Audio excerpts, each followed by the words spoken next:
नमस्कार दोस्तों, आप सभी का स्टडी फॉर यूपीएससी पीसीएस में स्वागत है। आज तारीख है 24 अगस्त 2026 और आज का न्यूज़पेपर आर्टिकल डिस्कशन का यह वीडियो होगा। 71 बीपीएससी मेंस का जो बिना इवैल्यूएशन वाला कॉपी है वो जारी कर दिया गया है। आप सभी कॉपी डाउनलोड कर लें और कृपया कहीं पर भी पैसे खर्च करके कॉपी का इवैल्यूएशन मत कराएं। ये मूर्खता होती है। कॉपी कोई आपका इवैल्यूएट करके क्या कर लेगा, है ना, पैसे दे करके जो आप करवाते हैं। तो ये सबसे बचें। हाँ, देख लें ये ज़रूर कि आपकी कॉपी है कि नहीं, वो आपने जो लिखा था कहीं वही तो नहीं है, कुछ अलग तो नहीं है उसमें से। सीबीएसई में ये बहुत बड़ा हुआ था तो इसलिए उसको ज़रूर मिला लें एक बार को। बाकी आपका एग्ज़ाम जो है 72 का वो अक्टूबर में तय है, होना ही है। तो कृपया अच्छे से पढ़िएगा और रिवीजन पर ज़्यादा फोकस कीजिएगा। हेडलाइन देखिए आज का क्या है। ये निज्जर की हरदीप सिंह निज्जर की हत्या का आरोप भारत सरकार पर लगाया गया था कनाडा के द्वारा। भारत सरकार और यहाँ तक कि ये सारे बाउंड्री पार करते हुए भारत के एनएसए और भारत के गृह मंत्री, इसका इन्होंने नाम तक उल्लेख कर दिया अपने चार्जशीट में कि इन लोगों ने इस निज्जर की हत्या कनाडा में करवाई थी। लेकिन अब गैंगस्टर है ये, गोल्डी बरार नाम है इसका। इसने एक्सेप्ट किया है कि हमने निज्जर को मारा था, जिससे ये चीज़ प्रमाणित हो जाता है कि कनाडा सरकार के जो आरोप लगाए गए थे वो दुर्भावनापूर्वक थे और किसी गलत भावना से वो आरोप लगाए गए थे। आज का जो पहला टॉपिक होगा उसमें सुप्रीम कोर्ट के फैसले को हम लोग देखेंगे। क्या देखेंगे भाई? सुप्रीम कोर्ट के जजों ने फैसला सुनाया, इंडस्ट्री किसे कहा जाएगा, इसका डेफिनेशन दिया और 5 जजों ने 5 प्रकार के फैसले दिए हैं। 7 जजों की बेंच थी जिसमें से 5 जज के जो फैसले हैं अलग अलग प्रकार के आए हैं।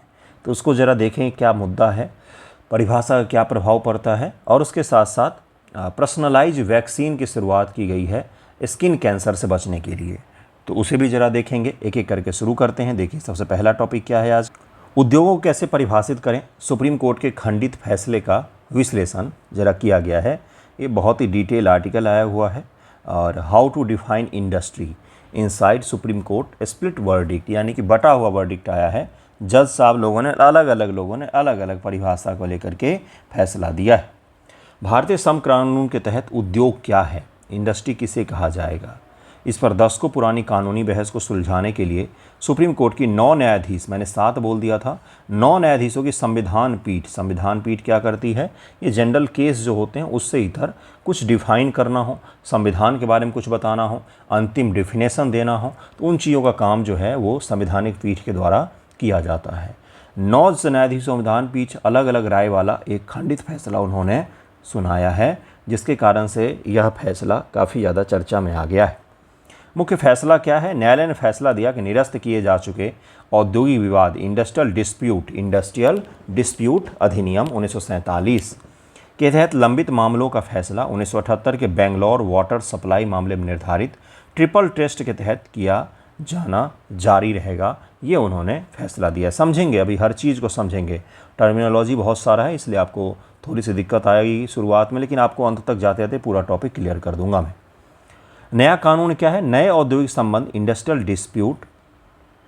रिलेशन कोड 2020 की व्याख्या उसके अपने पाठ और योजना के तहत स्वतंत्र रूप से की जाएगी। जो इंडस्ट्रियल रिलेशन एक्ट 2020 है, इसमें जो कुछ भी है वो अपने हिसाब से डिफाइन किया जाएगा, इसका पहले से लेना देना नहीं रहेगा। हिस्ट्री ऑफ डिस्प्यूट क्या है, ज़रा इसको समझेंगे। बेंगलोर वाटर सप्लाई बनाम ए राजप्पा मामले में 7 न्यायाधीशों को 1978 का है कि पीठ ने एक व्यापक व्याख्या अपनाई। Justice VR. कृष्ण अय्यर ने ट्रिपल टेस्ट निर्धारित किया, जिसके तहत एक उपक्रम को उद्योग माना जाएगा यदि उसमें क्या क्या चीज़ें हैं। एक छोटा सा कोई कारखाना है तो उसको इंडस्ट्री तभी माना जाएगा। ये 1978 में केस में फैसला था, जिसको ट्रिपल टेस्ट कहा जाता है। 3 टेस्ट उसमें होना चाहिए। पहला, व्यवस्थित गतिविधि सिस्टमैटिक एक्टिविटी हो रहा हो वहाँ पर, नियोक्ता जो हायर करते हैं और कर्मचारी के बीच कॉपरेशन द्वारा आयोजित हो, सहयोग हो, ठीक है। मानवीय इच्छा को पूरा करने के लिए वस्तुओं और सेवाओं को उत्पादन वितरण हो, ऐसी वस्तुएं और सेवाएं जो मानवीय इच्छा की पूर्ति के लिए हो। आप कुछ भी जो वस्तु खरीदते हैं वो आपकी इच्छा की पूर्ति के लिए ही होता है।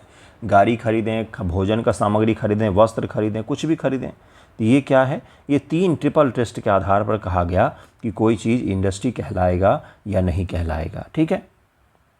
1978 के फैसलों ने माना कि लाभ के उद्देश्य का अभाव अप्रासंगिक था। इसने केवल वास्तविक संप्रभु कार्यों के लिए एक बहुत ही संकीर्ण अपवाद को मान्यता दी थी। अब इस फैसले को लेकर के आगे चलते हैं। विधायी और न्यायिक प्रक्रिया क्या है? 1982 का संशोधन। संसद 1982 में इंडस्ट्रियल डिस्प्यूट अधिनियम में एक संशोधन पारित किया, जिसका उद्देश्य अस्पताल, शैक्षणिक संस्थान, धर्मार्थ निकाय को परिभाषा से बाहर करना था। हॉस्पिटल, एजुकेशन इंस्टीट्यूट्स जो होते हैं वो, और धर्मार्थ निकाय होते हैं, धर्म के प्रबंधन के लिए निकाय जो कई सारे बनाए जाते हैं, उनको इंडस्ट्री की परिभाषा से बाहर करना था। हालांकि इसे कभी अधिसूचित नहीं किया गया और इसका कभी कोई कानूनी प्रभाव भी नहीं पड़ा। 1982 का संशोधन लाया तो गया, लेकिन इस संशोधन को कभी नोटिफाई ही नहीं किया गया और आज तक इसे लागू ही नहीं किया गया। ये वैसा का वैसा ही रह गया। न्यायिक भिन्नता। वर्षों से सुप्रीम कोर्ट के फैसले अलग अलग रहे। 1996 में 3 न्यायाधीशों की पीठ ने माना कि सामाजिक वानिकी विभाग एक उद्योग हो सकता है। सोशल फॉरेस्ट्री डिपार्टमेंट जो है ये क्या हो सकता है? एक उद्योग कहला सकता है। जबकि बाद में 2 न्यायाधीशों पीठ ने संकीर्ण दृष्टिकोण अपनाया और इसको बाहर कर दिया। 2005 का संदर्भ। यूपी राज्य बनाम जयवीर सिंह मामले में 5 न्यायाधीशों पीठ ने 1978 के फैसले पर आपत्ति व्यक्त की। 1978 यानी कि ट्रिपल केस, इसे एक बड़ी पीठ को भेज दिया। 2017 में 7 न्यायाधीशों पीठ ने इसे वर्तमान 9 न्यायाधीशों पीठ के समक्ष रखने का निर्देश दिया था। 2017 में केस 7 न्यायाधीशों के समक्ष आया। 2005 का एक केस है। 2005 के बाद 2017 के बाद 2026। बोलो भाई राम है राम। तो इतना दूर दूर पर फैसला आ रहा है। तो 2017 में 7 न्यायाधीश साहब ने बोला कि हमसे नहीं होगा, 2026 पर डाल दिया उन्होंने। अब इन्होंने 2026 में भी फैसला दिया, वो भी बटा हुआ फैसला आया है। अब इसके बाद क्या हुआ? How the issue divided the constitutional bench. अब इस मुद्दे ने संवैधानिक पीठ को किस प्रकार से विभाजित कर दिया? देखिए क्या है यहाँ पर। 9 न्यायाधीशों की 2005 के संदर्भ की वैधता पर गहराई से विभाजित थी। प्रभावी बहुमत 4-3 था, जिसमें 2 सहमत राय थी। संदर्भ को बरकरार रखना CJI सूर्यकांत स्वयं, जस्टिस सतीश चंद्र शर्मा, आलोक आराधे, विपुल एम पंचोली के लिए लिखते हुए ने सुसंगता, निश्चितता और अंतिमता लाने के लिए संदर्भ की वैधता को बरकरार रखा। उन्होंने जस्टिस PR नरसिम्हा और जयमाला बागची इस बात पर सहमत थे कि संदर्भ पर विचार किया जा सकता है। 2005 का जो संदर्भ है उस पर विचार करना चाहिए। जस्टिस BV नागरत्न ने बताया 2005 का संदर्भ 2 छोटी पीठों के बीच संघर्ष की गलत धारणा पर आधारित थी। दीपांकर दत्ता ने इसे लड़खड़ाता हुआ संदर्भ करार दिया। 1978 का जो फैसला है को सर्वसम्मत निर्णय न मानने की गलत धारणा के लिए 2005 की पीठ की उन्होंने आलोचना भी की। उन्होंने कहा कि 2005 की पीठ अस्पष्ट त्रुटि या सार्वजनिक हानि की सीमा को पार करने में विफल रही है। जस्टिस उज्ज्वल भुइया ने इस राय पर सहमति व्यक्त की थी। तो ये तो हो गया इनका अपना कि क्या चीज़ें हैं क्या चीज़ें नहीं हैं। ये जो इनका है भाई कि इन्होंने ये बोला, दूसरे ने दूसरा बोला। अब जो चीज़ हमें समझना है वो है ये कि परिभाषाओं में अंतर क्या है और क्या भी मान्य परिभाषा माना जा रहा है। उद्योग की परिभाषा को लेकर मुख्य रूप से 3 अलग अलग दृष्टिकोण सामने आए हैं। 1978 का ट्रिपल टेस्ट, जो पहले ही मैंने आपको बता दिया कि क्या क्या चीज़ें हैं उसमें, है ना। व्यवस्थित गतिविधि, नियोक्ता कर्मचारी के बीच सहयोग हो, वस्तुओं सेवाओं का उत्पादन हो तो वह उद्योग है। इसमें लाभ कमाने का उद्देश्य होना जरूरी नहीं है, इसलिए अस्पताल, विश्वविद्यालय, धर्मार्थ संस्थाएं भी इसके दायरे में आ गई थी। 1978 का जो परिभाषा है उसके तहत यही हुआ था। CJI सूर्यकांत का प्रस्तावित दृष्टिकोण क्या है? वाणिज्यिक चरित्र। हालिया फैसले में CJI ने कहा कि 1978 की परिभाषा बहुत ही व्यापक थी। उन्होंने सुझाव दिया किसी गतिविधि को उद्योग तभी माना जाना चाहिए जब उसका चरित्र व्यापार या व्यवसाय के समान अस्पष्ट वाणिज्यिक हो, यानी कि 100% कमर्शियल हो। अब धर्मार्थ जो संस्थाएं होती हैं वो 100% कमर्शियल तो नहीं होती हैं, अस्पताल भी 100% कमर्शियल नहीं होती हैं। विशुद्ध रूप से धर्मार्थ पहलों को उद्योग की परिभाषा से बाहर कर देगा, जिसके कारण से धर्मार्थ जो संस्थाएं हैं वो इसमें इंडस्ट्री की डेफिनेशन से बाहर हो जाएंगी। नया औद्योगिक संबंध कोड 2020 संसद द्वारा पारित इस नए कानून में स्पष्ट लिखा गया है कि लाभ के उद्देश्य के बिना भी कोई व्यवस्थित गतिविधि हो उद्योग है, लेकिन यह कानून स्पष्ट रूप से धर्मार्थ और परोपकारी संस्थाएं, घरेलू सेवाओं, मुख्य संप्रभु सरकारी कार्यों को उद्योग की परिभाषा से बाहर रखता है। और 2020 की जो परिभाषा है वर्तमान में तो इसे ही मान्य किया जा रहा है। परिभाषा का क्या प्रभाव पड़ेगा? उद्योग शब्द की परिभाषा का सीधा अर्थ श्रमिकों का अधिकार और नियोक्ताओं की जिम्मेदारी पर पड़ता है। अगर आप धर्मार्थ संस्थाओं को इंडस्ट्री के रूप में डिफाइन करते हैं तो फिर क्या होगा, उसमें काम कर रहे लोगों के आपको मिनिमम वेज को देखना पड़ेगा कि मिनिमम वेज क्या हो सकता है। फिर आपको ये देखना पड़ेगा कि उनको सैलरी मिल रही है कि नहीं मिल रही है, उनको इंश्योरेंस मिल रहा है कि नहीं मिल रहा है, इस प्रकार से देखना पड़ेगा। यदि किसी संस्थान जैसे अस्पताल या एनजीओ को उद्योग माना जाता है तो वहाँ काम करने वाले कर्मचारियों को श्रम कानूनों के तहत वैधानिक सुरक्षा मिलती है। वे मनमानी छटनी खिलाफ लेबर कोर्ट जा सकते हैं, ट्रेड यूनियन बना सकते हैं। संस्थान को उद्योग नहीं माना जाता तो कर्मचारी ने वैधानिक सुरक्षा खो देते हैं अपनी। तो यही इसमें मुख्य अंतर होता है, व्यापक परिभाषा का कारण धर्मार्थ संस्थाएं, शैक्षणिक संस्थान, अस्पताल को भारी श्रम अनुपालन, कानूनी विवादों का सामना करना पड़ सकता है। परिभाषा संकीर्ण होने से गैर लाभकारी संस्थानों को सख्त औद्योगिक कानूनों से राहत मिल सकती है। वर्तमान में कौन सी परिभाषा लागू है? पुराने और लंबित मामलों के लिए 1978 की परिभाषा है, ठीक है। नए मामलों के लिए 2020 की परिभाषा को लागू किया गया है। तो दोनों परिभाषा मैंने बता दिया, अंतर क्या है, इम्पैक्ट क्या पड़ेगा, केस क्या था, क्या कहा गया था 1978 में, ट्रिपल टेस्ट क्या था, ये सारा आपको क्लियर कर दिया गया है। नेक्स्ट टॉपिक पर हम लोग चलते हैं। नेक्स्ट टॉपिक है, बहुत इंपॉर्टेंट है, कैंसर से जुड़ा हुआ टॉपिक है। और क्या है? The personalised vaccine that could cut skin cancer death risk. Skin cancer में जो डेथ रिस्क होता है, पर्सनलाइज वैक्सीन है ये, जो डेथ को कम कर सकता है। किस प्रकार से काम करता है, किसने बनाया है? तो इंटीस्मेरन, जो कि मॉडर्ना और मर्क द्वारा विकसित एक नई पर्सनलाइज mRNA कैंसर वैक्सीन है। ये भी समझेंगे mRNA क्या होता है। कैंसर वैक्सीन है, इसका नाम भी आपको पता होना चाहिए। किन दो कंपनियों ने मिलकर के बनाया है, ये भी आपको पता होना चाहिए। पर्सनलाइज का मतलब, अगर आपको ये चाहिए तो आपको अपना स्किन का DNA वगैरह देना पड़ता है, उसके बाद आपके लिए अलग से ये वैक्सीन बनाया जाता है। इसी को कहा जाता है पर्सनलाइज वैक्सीन है ये, जो मॉडर्ना ने तैयार किया है। इस वैक्सीन को क्यूटूड्रा नामक एक लोकप्रिय इम्यूनोथेरेपी दवा के साथ दिया जाता है। ये भी याद रखिएगा। होता क्या है कैंसर में, कैंसर क्यों घातक हो जाता है भाई? क्योंकि कैंसर कोई बाहरी चीज़ नहीं है, हमारे ही शरीर में, हमारे ही इम्यून सिस्टम के द्वारा जब हमारे शरीर के अंगों को ख़राब करना शुरू कर देते हैं तो वो कैंसर का रूप हो जाता है। तो चूँकि हमारे शरीर का ही हिस्सा होते हैं, तो हमारी जो प्रतिरक्षा तंत्र है वो इसे मानती है कि ये कुछ भी ख़राब नहीं है, इसलिए वो इससे फाइट भी नहीं करती है। तो बड़ा मुश्किल होता है कैंसर से फाइट करवाना हमारे प्रतिरक्षा तंत्र को, इसलिए अलग अलग प्रकार के तरीक़ों का उपयोग किया जाता है, ठीक है। तो उसी में यह स्किन कैंसर के लिए ये चीज़ लाया गया है। यह न्यू एंटीजन की पहचान करती है, जो विशेष रूप से कैंसर कोशिकाओं में पाए जाने वाले उत्परिवर्तित प्रोटीन होते हैं। हर व्यक्ति में अलग अलग होते हैं, इसलिए व्यक्तिगत वैक्सीन की आवश्यकता होती है। वैक्सीन में सिंथेटिक mRNA होता है, 3-4 न्यू एंटीजन के लिए कोडिंग करता है। शरीर में जाने के बाद यह प्रतिरक्षा प्रणाली को इन प्रोटीन को पहचानने के लिए प्रशिक्षित भी करता है। इससे प्रतिरक्षा प्रणाली में कैंसर के फिंगरप्रिंट की याददाश्त बन जाती है, जिससे कैंसर के दोबारा वापस आने पर शरीर तुरंत प्रतिक्रिया कर सकता है। और इसी के कारण से पर्सनलाइज वैक्सीन जो है, इसमें सक्सेस हमने देखा है, कई सारे स्तरों पर हमने देखा है, इसके टेस्ट में सफलता प्राप्त हुई है कि ये प्रभावी साबित हो रहा है। चरण 3 परीक्षण से पता चला है कि इस संयोजन थेरेपी का उपयोग करने से कैंसर के दोबारा होने के कारण मृत्यु का जोखिम 49% तक कम हो गया है। केवल क्यूटूड्रा का उपयोग करने की तुलना में कैंसर के फैलने के कारण होने वाली मृत्यु का जोखिम 59% कम हो गया है। इसके अध्ययन में देखे गए सबसे आम दुष्प्रभाव थकान और इंजेक्शन वाली जगह पर दर्द और ठंड लगना था, बाकी ये इंजेक्शन बिल्कुल ही सही तरीके से काम करता है। भारत के लिए इसका क्या महत्व है?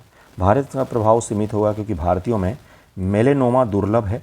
ग्लोबैकॉन के अनुसार यह भारत में कैंसर के कुल मामलों केवल 0.26% ही है, इसलिए भारत के लिए तो यह ज़्यादा उपयोगी साबित नहीं होगा। उच्च लागत एक बाधा है। टाटा मेमोरियल अस्पताल के एक अध्ययन से पता चला है कि भारत में केवल 1.6% मरीज ही बुनियादी इम्यूनोथेरेपी का खर्चा उठा सकते हैं, जिससे यह नई संयोजन थेरेपी अधिकांश के लिए पहुंच से बाहर हो जाएगी। ये भी इसमें एक है, महंगा है बहुत ज़्यादा, और उसके साथ में यह भारत के लिए उपयोगी भी नहीं। mRNA के बारे में ज़रा समझते हैं। मैसेंजर RNA या mRNA एक एकल फंसे अनुवांशिक अणु है। ये हमारे DNA से निर्देशों को पढ़ करके कोशिका के उस हिस्से तक पहुंचता है जहां प्रोटीन का निर्माण होता है। सरल शब्दों में यह शरीर के लिए एक निर्देश पुस्तिका की तरह काम करता है। mRNA टीकों या उपचारों के कार्य करने की प्रक्रिया निम्नलिखित चरण में होती है: प्रयोगशाला में निर्माण, वैज्ञानिक किसी विशिष्ट बीमारी जैसे वायरस का स्पाइक, प्रोटीन कैंसर का नियो एंटीजन के लिए जिम्मेदार प्रोटीन का आनुवांशिक कोड प्रयोगशाला में बनाते हैं। उसके बाद से क्या होगा, चूंकि mRNA बहुत नाजुक होता है इसलिए इसे लिपिड नैनो पार्टिकल नामक वसा के एक छोटे बुलबुले में सुरक्षित रखा जाता है और उसके बाद कोशिकाओं में प्रवेश यह कर सके। प्रोटीन का निर्माण, जब ये वैक्सीन शरीर में इंजेक्ट की जाती है तो mRNA को पढ़ती है और उस विशिष्ट प्रोटीन एंटीजन की प्रतियां कॉपीज़ बनाना शुरू कर देती है। उससे प्रतिरक्षा प्रतिक्रिया डेवलप होती है और mRNA का नष्ट होना। अपना काम पूरा करने के कुछ ही घंटों बाद mRNA शरीर में नष्ट हो जाता है। यह शरीर में स्थायी रूप से नहीं रहता है, जिसके कारण से वैक्सीन के रूप में बड़ा ही प्रभावी माना जाता है mRNA वैक्सीन को। ये ज़रूर याद रखिएगा। नेक्स्ट टॉपिक पर हम लोग चलते हैं।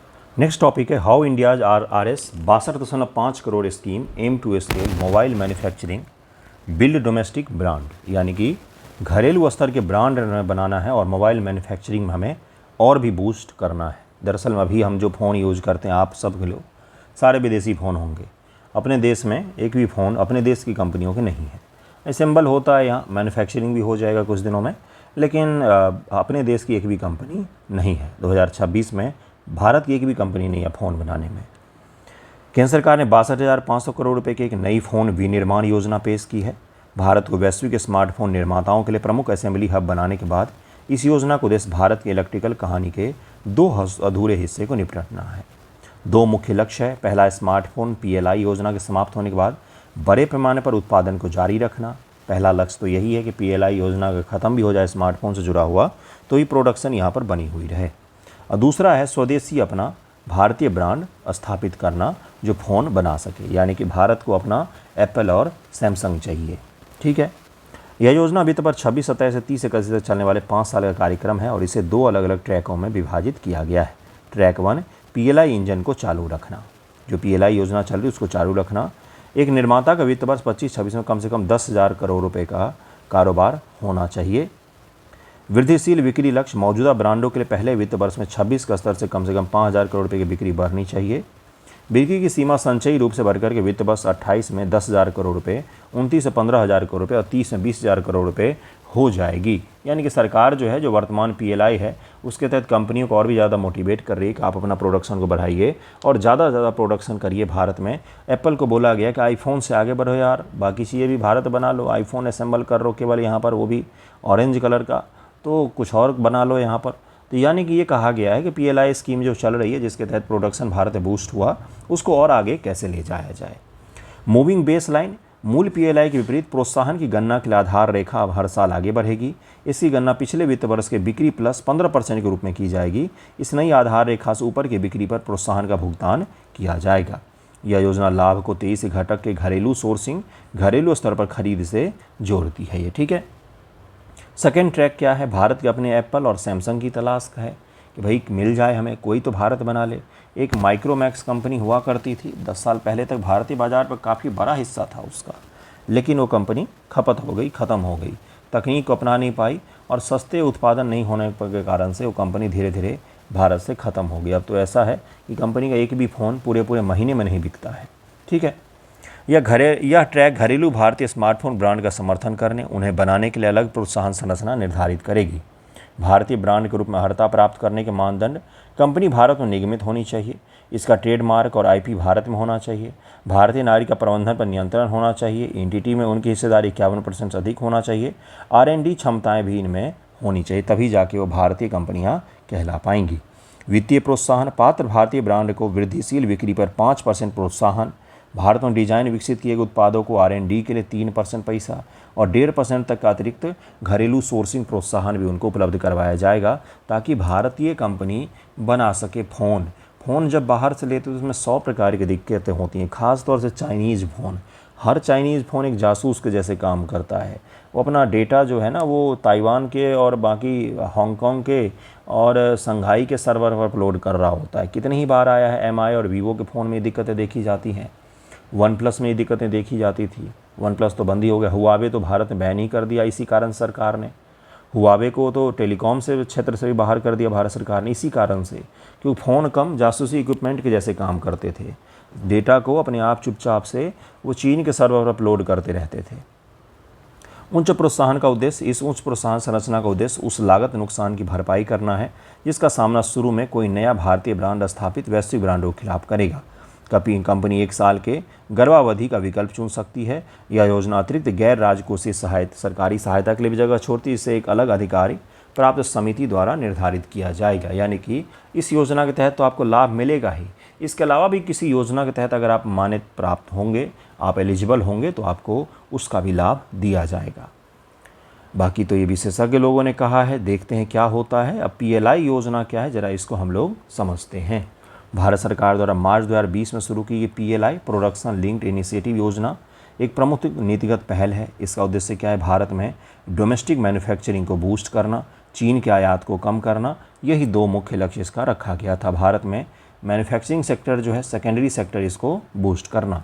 यह योजना कंपनियों को एक निर्धारित आधार वर्ष की तुलना में भारत में निर्मित उत्पादों की वृद्धिशील बिक्री पर वित्तीय प्रोत्साहन, आमतौर पर 4 से 6% तक की नगद सब्सिडी प्रदान करता है। कंपनियां जितनी अधिक उत्पादन बिक्री करेगी, उसे उतना ही अधिक प्रोत्साहन दिया जाता है। भारत को वैश्विक आपूर्ति श्रृंखला के एक अभिन्न अंग और एक वैश्विक विनिर्माण हब बनाना, विदेशी कंपनियों को भारत में कारखाने स्थापित करने के लिए FDI को बढ़ाना, देश में लाखों नए प्रत्यक्ष और अप्रत्यक्ष रोजगार अवसर को पैदा करना। किसानों को FDI दिए जाते हैं, किसानों को सब्सिडी दी जाती है, तो उसे हम क्या कह देते हैं कि यह ऋण जाल क्रिएट करेगा। और ये क्या है? फ्री बीज है, फ्री में कोई चीज़ मिलता है। कंपनी अगर 10,000 करोड़ का कारोबार कर रही है तो उसको 3 से 4% का सब्सिडी दे रही भारत सरकार, खरबों रुपया दे रही है। ये क्या है? ये डेवलपमेंट है। इसी को कैपिटलिस्ट कहते हैं, अर्थव्यवस्था जहाँ पर कंपनियों को प्रॉफिट वो इन्वेस्टमेंट कहलाता है, डेवलपमेंट कहलाता है, वैश्विक ब्रांड निर्माण कहलाता है। वहीं पर आपको, किसानों को जो लोन मिलता है, बच्चों को छात्रवृत्ति मिलती है, महिलाओं को जो कुछ 10,000 रुपये दे देते उसको फ्री बीज लिख देते हैं इकोनॉमिस्ट, हमारे बड़े बड़े जो हैं विश्लेषक, इकोनॉमिक्स पढ़ाने वाले। तो यही वो अंतर होता है। शुरुआत में इस योजना केवल 3 क्षेत्र, मोबाइल फ़ोन, फार्मास्यूटिकल, चिकित्सीय उपकरण के लिए पेश किया गया था। इसकी सफलता को देखते हुए सरकार ने अब इसे 14 प्रमुख क्षेत्रों तक बढ़ा दिया है। ऑटोमोबाइल, ड्रोन, कपड़ा, ACC बैटरी, सोलर मॉड्यूल और सभी क्षेत्रों में बढ़ा दिया। पहले शुरू किया गया मोबाइल फ़ोन, दवाई और चिकित्सीय उपकरण के, लेकिन अब बाकी सेक्टरों में भी इसको बढ़ा दिया गया है। ज़रूर याद रखिएगा। तो आज का 3 टॉपिक हमने कंप्लीट किया है। एक टॉपिक और रह गया जिसको हम लोग कल के वीडियो में पढ़ेंगे। EU का AI को लेकर के कानून बनाया गया है, जिसे हम लोग कल समझेंगे। वो काफ़ी डिटेल है, काफ़ी लंबा समय लगेगा उसमें। इन तीनों टॉपिक को ज़रूर ही याद रखिएगा, ख़ास तौर से पर्सनलाइज्ड वैक्सीन वाला और इंडस्ट्री वाला, ये ज़रूर याद रखिएगा। बाकी PLI स्कीम के बारे में BPSC प्रीलिम में पूछा जा चुका है, मेंस में नहीं पूछा है, तो मेंस में पूछा जाएगा आपसे, तो ये ज़रूर ध्यान रखिएगा। PLI 1 और PLI 2.0 इनके बीच में क्या अंतर है, ये भी आपसे पूछा जा सकता है। धन्यवाद आप सभी का वीडियो देखने के लिए।